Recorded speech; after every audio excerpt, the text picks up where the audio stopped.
Hello and welcome to Identity Office Hours. I'm your host, Mike Schwartz, founder of Glue. Today is episode 152. Quick reminder, please follow us on LinkedIn. Our guest today is Leland Dudek, a former acting Social Security Administration Commissioner. Welcome, Leland. Hey, thanks, Mike. It's great to be here.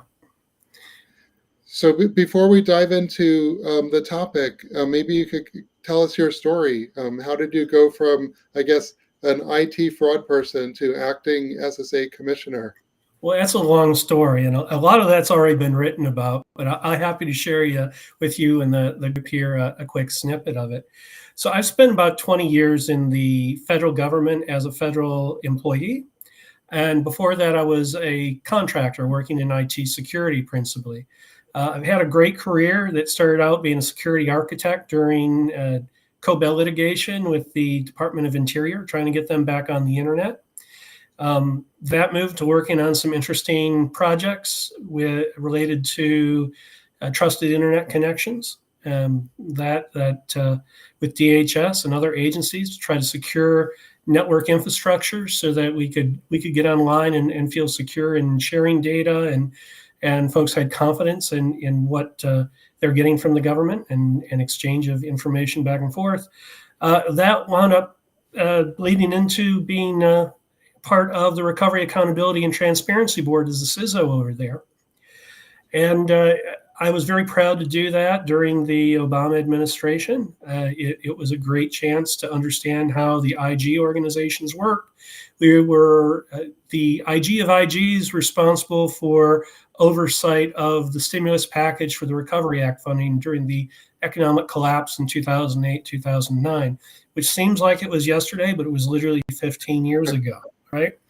After that, I moved on to the Social Security Administration, where it was my privilege to work at SSA, not in a cyber or fraud capacity for many years, but in core infrastructure, dealing with strategy and communicating what we do and why we do it, the complexity of SSA to stakeholders, industry partners, GAO, and others, including OMB, so that they had confidence that we were on the right track, we were making the right investments in the right suite of solutions for the public, and that we could sustain the overall operation. As you know, SSA is responsible for around $1.4 trillion worth of outlays every year that go to around 75 million recipients.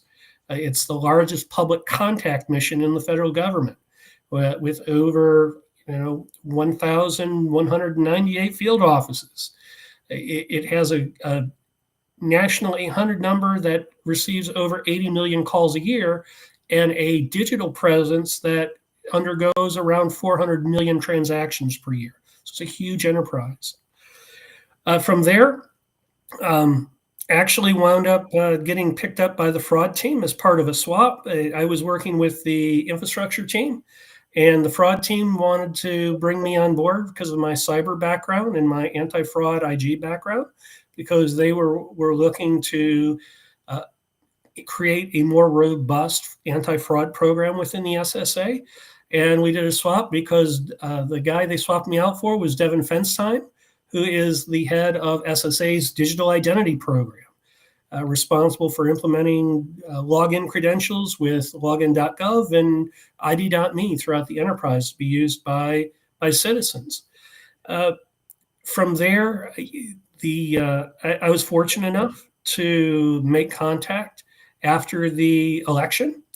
I'd been working in the fraud team for about 3 years, and made connection with the Doge team that came into SSA, and to show them what we were doing in the anti-fraud space and why it was important and why it should be sustained, and where we could really focus to get results to protect Americans. And so from that, they picked me up, and the President of the United States wound up making me the acting commissioner of Social Security for about 3 months earlier this year. So that's kind of me in a nutshell, Mike. Well, let's start there before we dive into more of the technical stuff. So the topic is citizen identities, lessons learned from Social Security. But at a high level, how much fraud was there at SSA And can you quantify that in terms of like percentage of dollars, or what was the scope of the challenge? So the challenge with Social Security and benefits fraud is really a challenge not of numbers, but of underlying assumptions from people. One of the things that we've heard frequently in the anti-fraud program, and we hear frequently as being part of the fraud program at SSA, is this notion of welfare queens, people taking advantage of the disability system or our SSI system or our retirement system.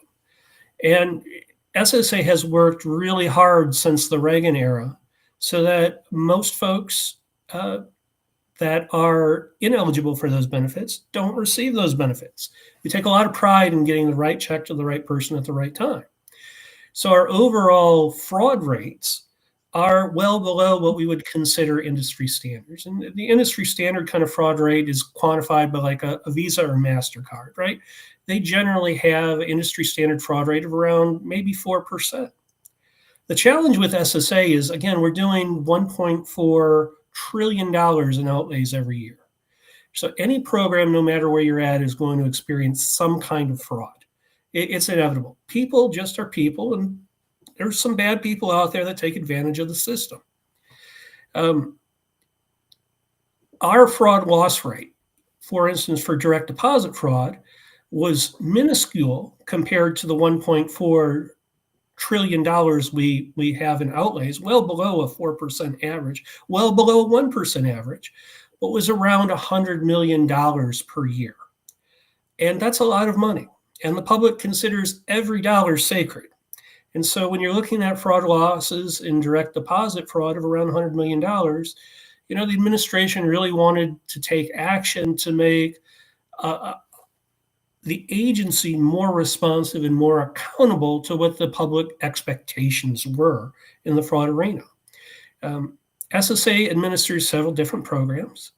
That was just in direct deposit transactions. Overall, in transactions related to our earnings space, which is, most people don't realize this, but when companies submit their taxes to the U.S. federal government, the place they submit those W-2 forms and those W-3 forms to is not the IRS or the Treasury. They submit that to the SSA first. And SSA works on behalf in its agency with IRS to intake those, to collect FICA taxes, to update records, and send that information back to the Treasury for correction. And then we exchange it back again for updates. That's our earnings process.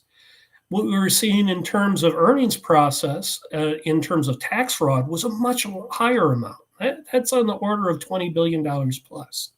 And so we were concerned about that as well, because the integrity of the tax environment is important for SSA, because those earnings go to help calculate the right benefit to the right person in the right amount so they can get it at the right time.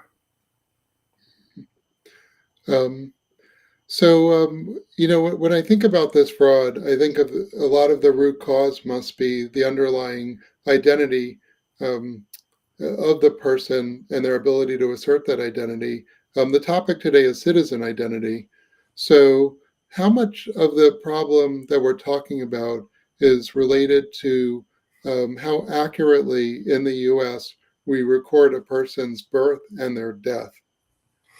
So you would think that SSA would be the natural place where, SSA is, we give you a social security card, we keep your address, we're collecting your earnings. We must have all your data. That couldn't be further from the truth. Think about this. You were born. How many times between the time you were born and the time you needed a replacement social security card, maybe because you wanted to work in your life and you turned 16, did you move addresses?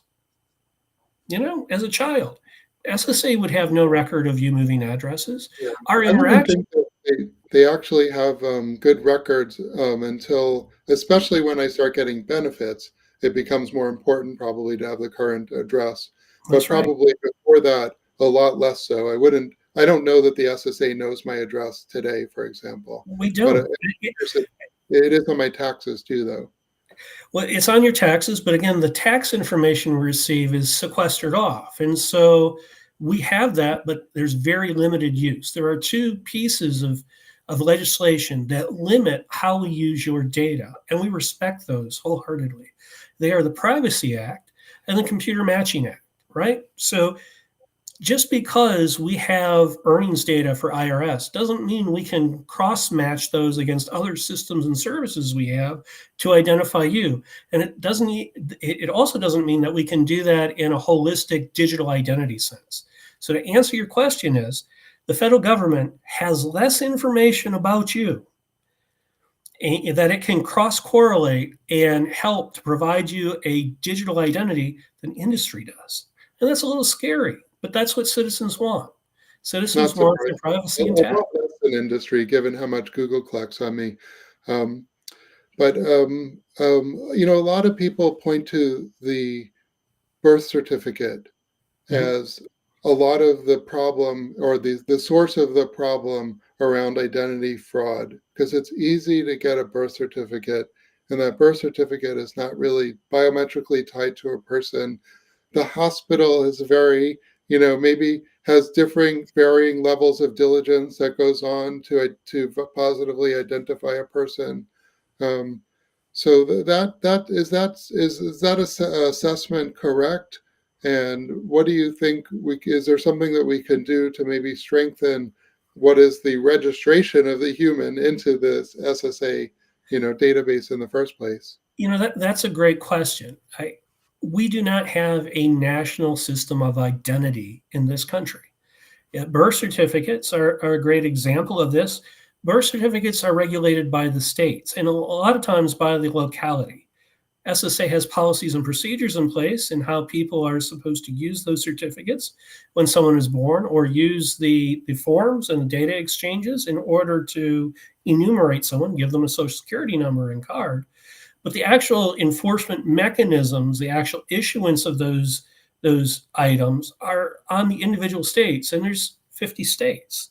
So there's a lot of variance. Now, is it problematic for SSA? Generally, no. Generally, we have proper recording that is done. But the issue is that we are so used to, as a country, dealing with industry. You mentioned Google earlier. And they capture everything about you. So does Microsoft. So does just about every vendor, and they can cross match that. And the advantage that financial institutions have is they can match your patterns, financial patterns, over time. Same with your cell phone company. Federal government can't. It has no interest in doing that. It has never had an interest in doing that. We get discrete points of data that are dropped at certain key moments of your life, and that's about it. And we really don't have a way to aggregate those together and do sense making with it that really proves that you are who you say you are. Yeah. Um, you know, so I've participated in some groups that are advising developing nations on how to build citizen identity systems. Um, and the best practice today is to register some type of biometric.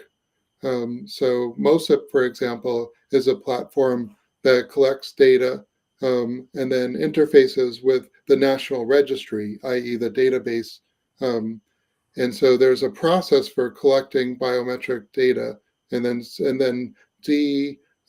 let's say you want to make sure it doesn't duplicate, that this isn't a re-registration of an existing person. And then once that identity information has been validated, then you upload to the register and, as you say, enumerate the person. Um, but there's a fair amount of resistance to something like that process here in the US.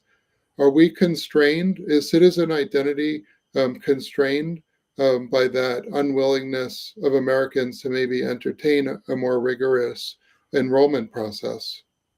I think it is constrained. I think there is over reliance on the Social Security number, which is not a secure number, right? It's a number that was issued to individuals for Social Security benefits. It was never intended to be used for financial, for insurance purposes, for identity purposes. It's simply a number to tie you back to the Social Security Administration so we could record your earnings. there is an opportunity, I think, that exists in particularly this point in time to think about how we tackle identity in this country, how we tackle knowing a person is who they say they are and why, understanding that maybe that you and I are probably the last bastions of those that care about our privacy. I really do mean that. When I look at the younger generations, their tendency is more to worry if they're hacked or if they're taken advantage of, it's to file a claim, eat a $50 visa loss, and move on with their life. They expect that as a way of life. You and I, on the other hand, we want to hold our privacy sacred. So this is the ideal time to start having, I think, those difficult public policy conversations, because as a country, I think it's really a challenge for us to move forward as an economic power and compete with other sovereign nations without having a sense of if a person is who they say they are and what transactions they're engaging in, so we can keep an accurate ledger of those transactions and make sure that a person is whole from cradle to grave.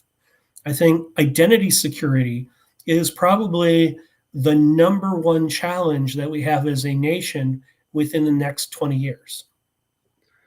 And it's not getting any easier. I have to say, as an employer, identity proofing my employees has gotten more difficult. And AI is able to, I worry about 80 million calls to a call center because the humans answering those calls are only human, and the AI is getting really, really effective at imitating humans over the phone. Um, and so it seems like this challenge that we've been facing around fraud is about to get exponentially worse with Absolutely. the introduction of really powerful AI, Gen AI tools. Yeah. Any thoughts on that Knowledge-based trajectory? authentication, knowledge-based authentication is dead. I have struggled. One of the things I struggled with as acting commissioner was the idea of fraud of our national 800 number and how do we conduct transactions, recognizing that it's really hard to validate a person is who they say they are over the phone. And AI isn't just used to spoof voices at this point, but it can be pre-programmed with stolen data or data that is cultivated from outside sources, and to answer those questions automatically by individuals that are asking them. So how do we put in a second or third factor, a biometric factor, a code, something that we can intercede with that? And is that good enough? Because AI and technology is going to surpass that. It feels like every time we find a technology solution in this space, it's just like dropping a rock in a river. The water just flows around the rock.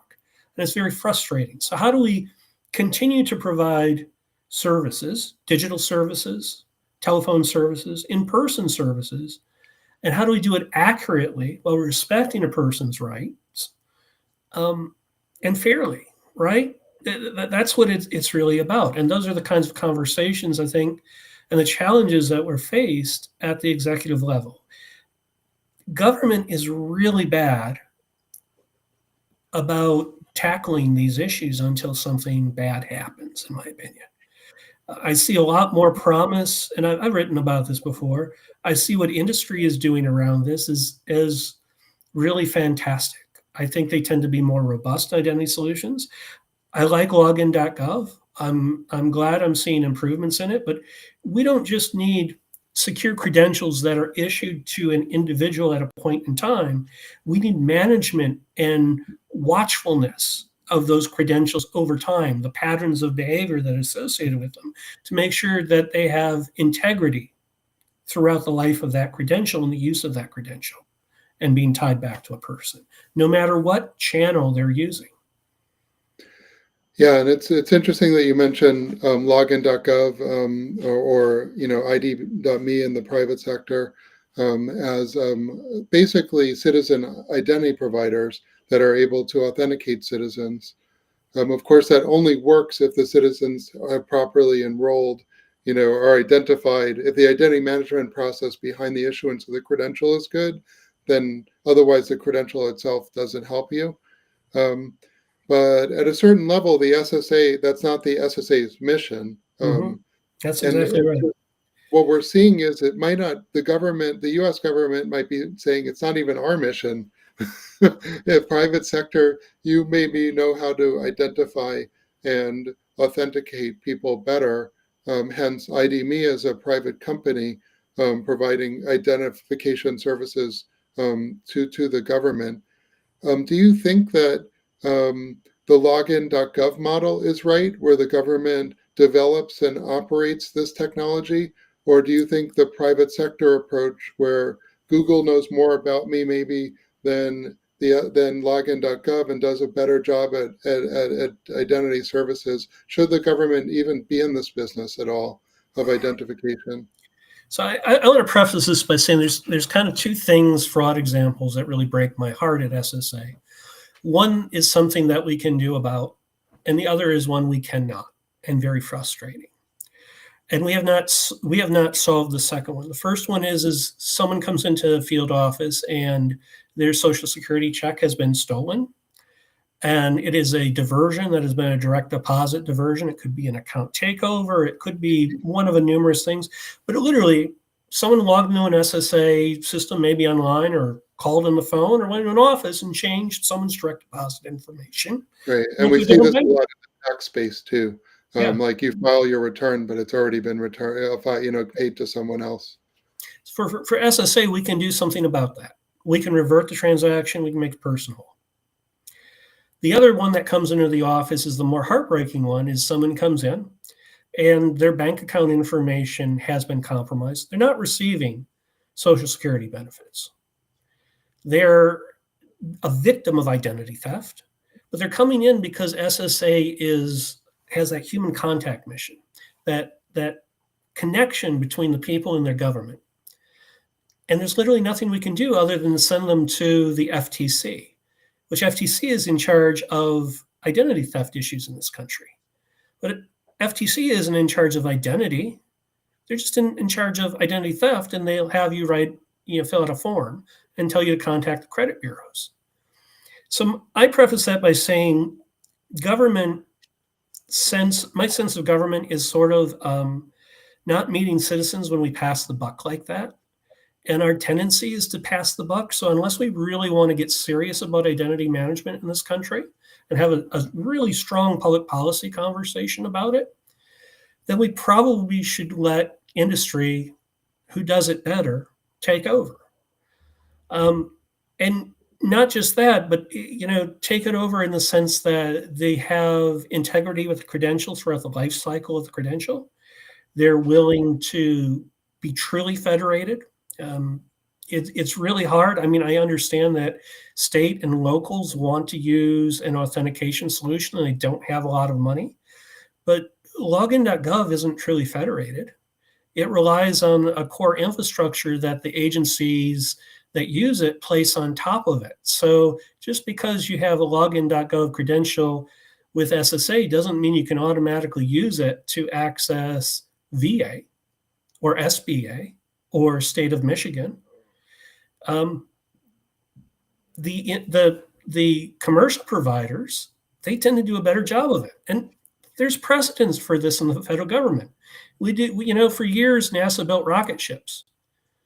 NASA really doesn't build rocket ships anymore. They rely on outsiders to build the rockets that send astronauts to space. Why? Because, they're eating a lot of the risk and they tend to do a better job at it now. And the identity space has matured to the point commercially where it probably doesn't make sense for the federal government to get involved unless it really wants to get involved. And that would take, I think, a Herculean effort and negotiation between the different states and localities to really set something up that is more than the FTC and more than just the GSA working as a fee-for-service type entity. Yeah. Just to put my cards on the table, I don't think the government should operate an IDP personally. I think it's a waste of money to develop the software, continue to patch it, continue to manage and innovate and service that I don't think the government should be in the operation business, even as a last resort. That's just my personal opinion, though. I want to switch away from credentials and towards data, though, because the SSA has a lot of critical data. I'm not sure people really understand, so maybe we could just start with at a high level. What personal information does the SSA have, and why is it so sensitive? So every piece of data at SSA is sensitive. We deal in exclusively personally identifiable information, and many times, federal tax information. Why? So what does that include? That includes when you are enumerated, your name, where you were born, your date of birth, your address, your parents, all the things that are listed on your birth certificate, essentially. As you go through the life cycle, we collect more information. As you start to work, right? Your employer is going to start sending us your W-2s, W-3 forms. And from that, we're going to get your employer's information and your earnings, how much money you're making. We're also going to get what jobs you're involved with, what roles, right? Kind of those details about your working life. As you progress through the system, we're going to collect more and more. You may get married. We're going to collect information about that, because you may go in for a name change and collected information about your new name. All of that information we collect, we store, and we use to help provide you with the right benefit when you're ready to retire, or if you're disabled. And if you're disabled, we're collecting your application, we're collecting your medical information. Right. And potentially your financial information too. And If your you're doing financial direct deposit, you could have a bank account, banking information. And there's an obligation to protect that data. And in 2018, the Congress passed I'm going to just have to read this, the Economic Growth Regulatory Relief Act, which directed the SA to combat fraud by developing a database to verify identity information. What changed in 2018? And didn't the SSA was already doing this? Although, as you mentioned, there was a lot of regulations in place about how to prevent sharing of SSA information for more use than it was needed. But what changed in 2018, and why was it so challenging? That what was the goal of Congress saying that we need to open up this database to third parties? So SSA has the most complete set of data about individuals of any federal agency. That much is true, but it is far from perfect. And one of the leading causes of fraud and friction in this country, I alluded to that story before, but it's economic fraud. It is false loans. It is synthetic identity fraud. It is taking advantage of the financial system. It is mortgage fraud. It is a whole host of financial system frauds that SSA has data that could be used to help industry to fight these kinds of frauds. So the intent of Congress was to allow financial industries to create a query with SSA to say, hey, I'm going to submit Lee Dudek's name. He's applying to for a loan here. I'm going to submit his name, his date of birth, his social security number, and I want you to come back with a yes, no, or unknown kind of a characteristic to say, hey, is this Lee Dudek the real Lee Dudek who's in front of me? This was on top of the checks and due diligence that a bank should be doing to check you against your credit score, to check you against your credit report, to check you your state ID, right? It should be all of that kinds of information. The idea behind it is if you take multiple pieces of information from different sources and collect them together, you're going to get closer to the truth to prove that someone is who they say they are. And industry really wanted this.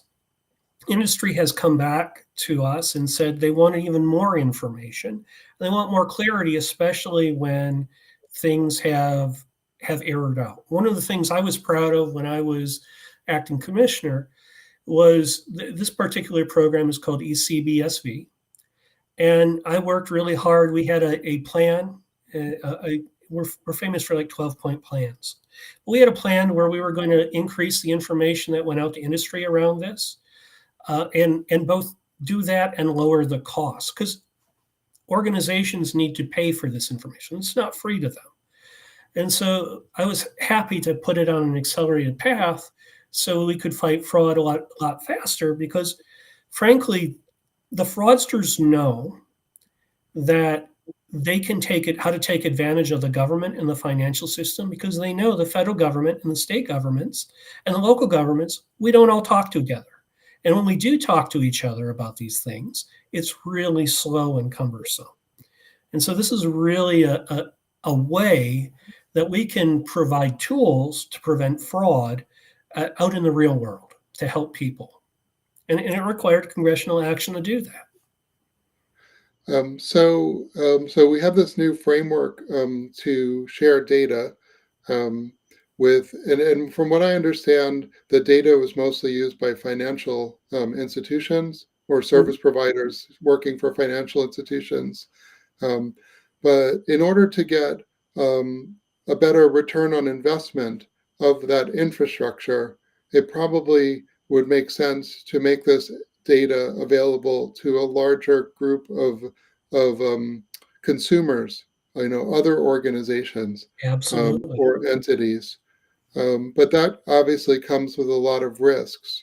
So, what are some of the barriers or challenges around data security, do you think, that prevent this sort of wider sharing to more types of relying party institutions to consume that data? So I think one of the challenges is that we even have this challenge with entity sharing, is that you can assign, you need to know who you're exchanging the data with. And organizations are good about doing this within data exchanges and memorandums of understanding and interagency security agreements. At some point, you're dealing with a API, a key, or a username and a login. And at some point, that's usually tied to an individual. We have a gap in this country about being able to create entity sources of identity that can exchange this and make sure we can measure the security controls on both sides of the equation and make sure there's no funny business going on. So, for instance, an agency like SSA may want to give it to a bank, but and we do through ECBSV, but we have the right to go in and conduct audits, right? You'd have to be able to do that and expand that to make sure that there were good security practices, and those security practices were up to other entities. There are the privacy limitations as well, right? You have to give citizens some way of opting out. We currently don't have that.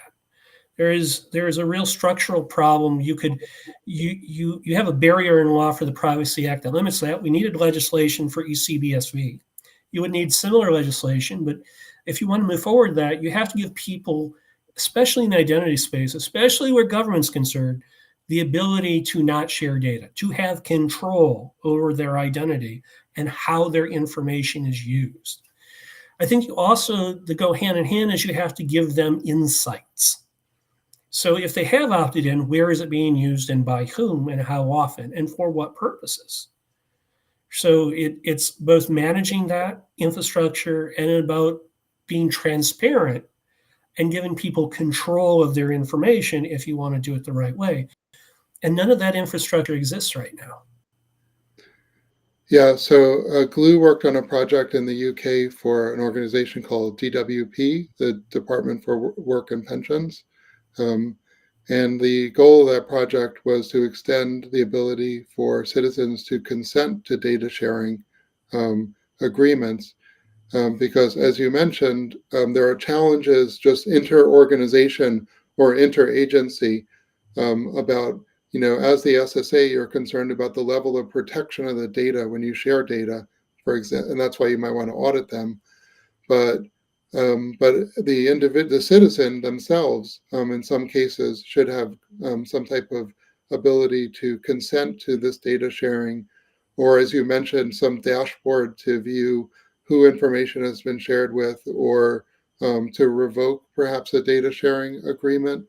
Hmm. Um, th- Absolutely. this seems pretty unlikely anytime in the near future I'd agree with that. in the US, actually. Yeah. Those are the kinds Um, of things we need to think about if we really want to get serious about stopping fraud. It all starts and ends with knowing who the person is on the other side and giving them control. but this actually seems to point to a broader problem or challenge within the industry of it's really hard to share any kind of data Mhm. and to understand the policies that are in place to protect that data, um, and to come to agreement. And before the show, we were talking about the number of policies that might apply. Maybe you could talk to that a little bit.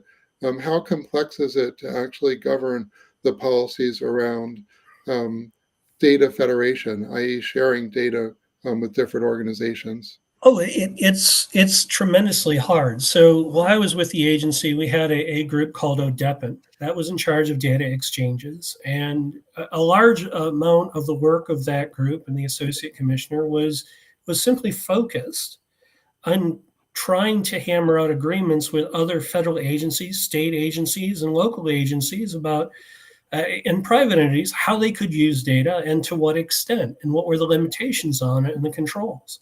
And it was not uncommon to see a data sharing agreement that maybe only included 3 or 4 elements take over 2 years to hammer out the agreement. Yeah. And what is just to level set like what we're looking at today? What at a high level, what is the IT architecture of the SSA look like? I imagine a bunch of mainframes from the 70s running COBOL code. Am I really far off, or has there been more modernization than that? No, there's a little of both. So I like to point out there was a Die Hard movie that was done, I don't know, 20 years ago that was they hacked Social Security's data center in this Die Hard movie. And it was this glorious looking building with these modern computers. And I can tell you, we don't have anything like that.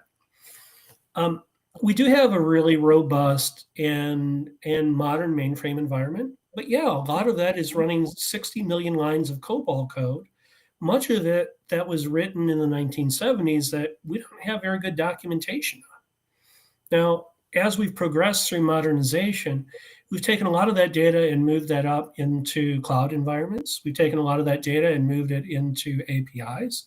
We've taken a lot of opportunities to try to do the extract. But a lot of times when we talk about doing data exchanges with other organizations, say a data exchange with Department of Homeland Security or U.S. Treasury, what are we talking about?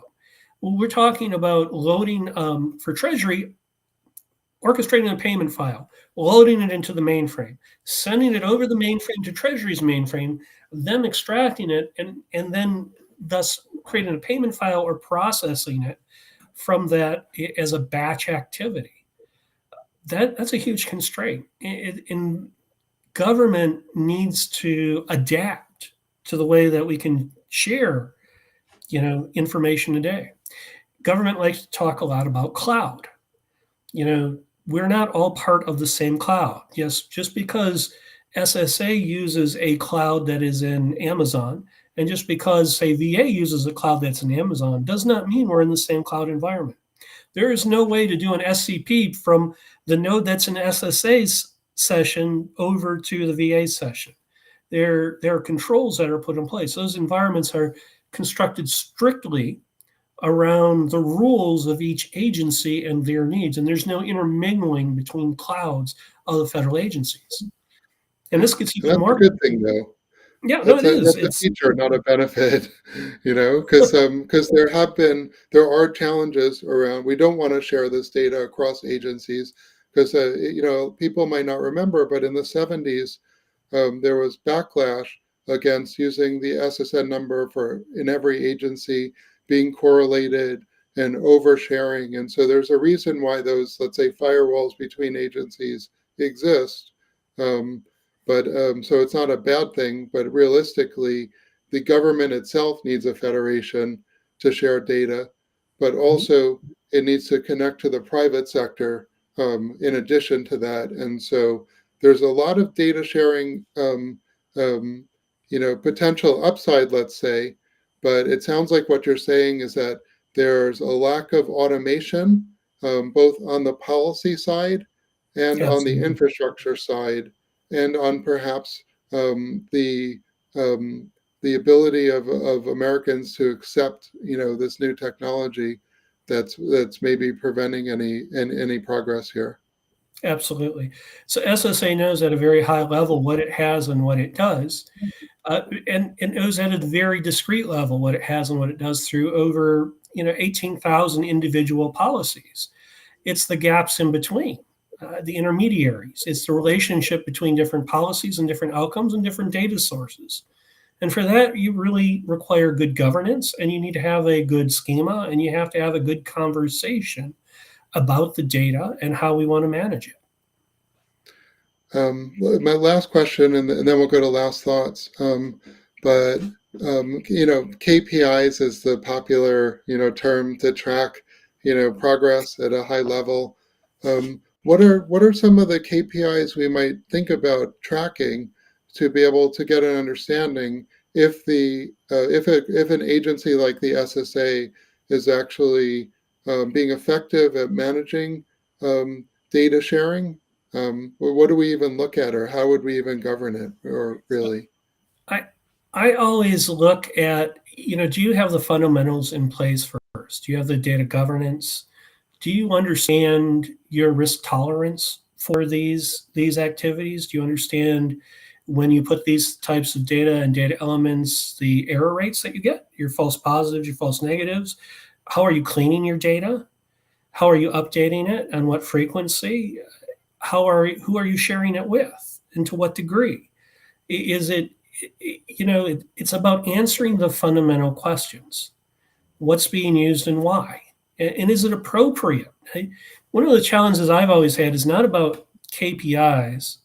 It's about what do we collect and why do we collect it? There's been a lot of discussion in this administration about the use of sex indicators and changing the sex indicators. One of the funny things about SSA is SSA is collected whether you're male or female for years, but we don't use it in any benefit calculation for you. We collect male and female indicators for statistics. And yes, for our disability program, it is useful to have male female indicators, but we could have collected male female indicators or sex indicators for disability at the point that someone's applying for disability. So why are we collecting data that we don't need? So I think the KPI is really more about, do you know what you have? Do you know where it's going? Do you know how you're using it? If you're using it in a discriminatory way or for AI, do you know what your false negatives and your false positives are? Do you know what your biases are?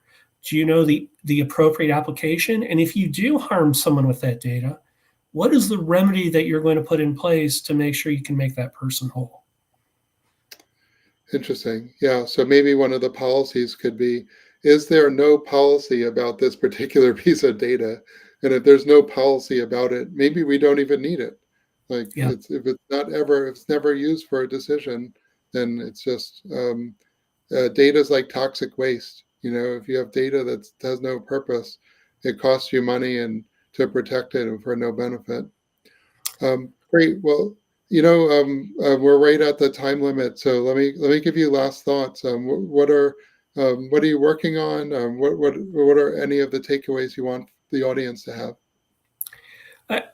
Mike, thanks. I really appreciate being here. I just want the audience to have a takeaway that as you think about identity and identity management, as you think about public policy questions and the challenges of government, that we are really trying hard to do the right things by folks.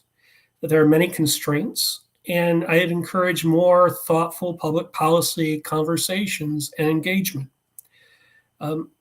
the biggest thing that I see and fear right now is folks throwing kind of bricks over the fence and saying, I hate this, it's your problem.